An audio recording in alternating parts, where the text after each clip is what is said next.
Okay, so from there, I want to go on to 1 Timothy chapter 2, verse 9 through 10. And it reads, "In like manner also, that women adorn themselves in modest apparel, with shamefacedness and sobriety, not with broided hair or gold or pearls or costly array, but which becometh women, professing godliness with good works." So basically, the scripture is saying a lot because, how you dress is going to convey what you're about. So if you're professing to be a woman of godliness, what does that consist of? Now, you're going to have to dig down deep and figure out what does that mean to you. But I just wanted to bring that scripture out so that you would at least have it at the forefront of your mind, that there is a certain way to represent the fact that you want people to understand that you're about the Most High and you're about His business. Just for an example, would people take you seriously in this regard if you had your cleavage showing, or if your butt cheeks were hanging out of some Daisy Duke shorts? Or I'm being like a little forward here, but I'm just wanting to get the listeners to just think a little bit about how you carry yourself. I know some of it's common sense. Some of it, even if you had not read it or it hadn't been brought out to you in Scripture, you would have like a thought as far as what does a loose woman look like and what does a godly woman look like in regards to apparel. So you have to really internalize, what does modesty mean to you? When you walk out of the house, do you feel like you're dressing modestly? Are you covered? Are you being revealing? Are you getting too many whistles when you walk by? Things of that nature. No one could really break down modest for you. It would be something that you find within your spirit. But I want to bring out the scripture so that you can read the scripture and then something will spark in you to say, maybe I need to take this into consideration. Okay? Because the Most High does spell this out. He does bring it out in scripture. He does put it there. So let's read it, think about it, and do it. Okay? He also brings out not with broided hair and gold or pearls or costly array.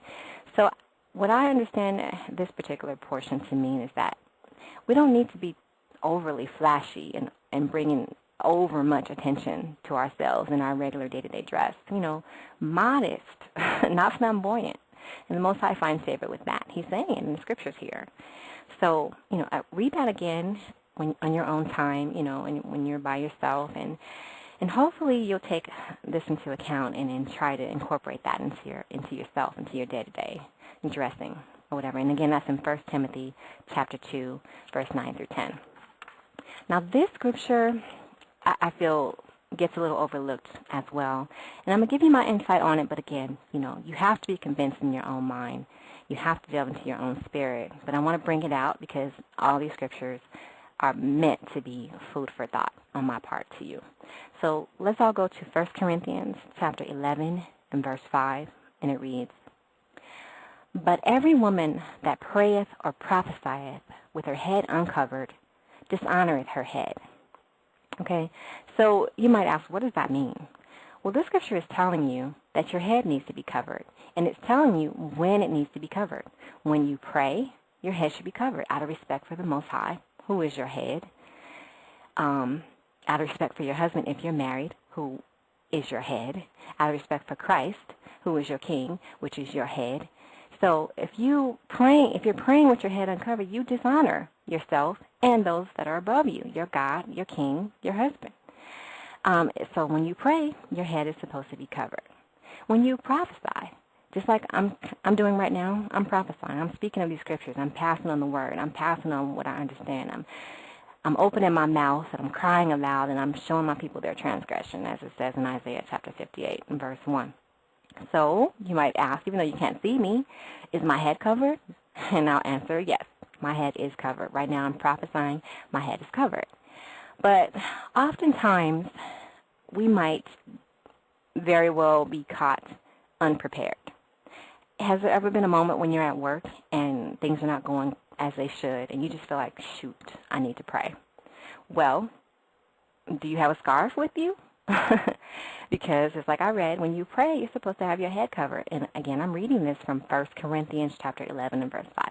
How many of us really do this? When you're praying over your food, just to thank the Most High for allowing you to nourish your body with a meal to feel that hunger. When you pray over your food, is your head covered? Well, if not, you're not following the law as you should. He's spelling it out for you. You can't just do it your own way. He's telling you what he wants you to do to please him. So, as Nike says, just do it. So, let's say you're just out and about in your daily walk, and you get into it with who knows, whatever. I'm just coming up with some kind of generic scenario, and you just feel that you need to pray. Well, why not just be prepared? It's not the scripture is not saying that you have to have your head covered at all times. I'm just bringing it out that possibly when you get dressed every day, that you should just incorporate that scarf into your attire, just so that you're prepared. I hope that makes sense, and I hope I didn't come across too forward, but I'm just wanting to bring out these scriptures as food for thought. But, again, this is the law, so it does spell out when you're supposed to wear this scarf. When you pray and when you prophesy. When you're speaking about the truth, which you should be doing all the time, honestly. There's a scripture in Ecclesiastes chapter 9 and verse 15, which I kind of quote a lot because I just think it's just so straight and to the point. But it says, let thy talk be with the wise, and all thy communication in the law of the Most High. I just find that I really can't really get down with the conversation with people that don't really know the Lord, because it's like the conversation is of no value. It's just like pointless. It's moot. If you're not really, it's purposeless if you're not striving to make that conversation have a purpose, in making things better and getting yourself closer to the ways of the Most High, then what's the point? That's my understanding. So, that's that with the dress code. So I'm going to go over again, just in case you guys are writing this down. Hopefully you are. But I went over the dress code, which is Numbers chapter 15, verse 38 through 40. Deuteronomy chapter 22, verse 5, which says a woman shouldn't wear that which pertains to a man. 1 Timothy chapter 2, verse 9 through 10, which tells a woman she should adorn herself modestly in modest apparel. And then there's the head covering, which can be found in 1 Corinthians chapter 11 and verse 5. And this is all part of your walk and your striving to be a better woman. You're striving to come closer and closer to doing everything the Most High wants of you, your plight towards perfection. So I'm bringing out scriptures that maybe you haven't heard before, or maybe you've heard before but you're neglecting. And, no one law is of more importance than the other. We're supposed to be trying to do them all. Everyone we come in contact with, everyone that applies, to us, we need to be doing wholeheartedly, wanting to please the Most High.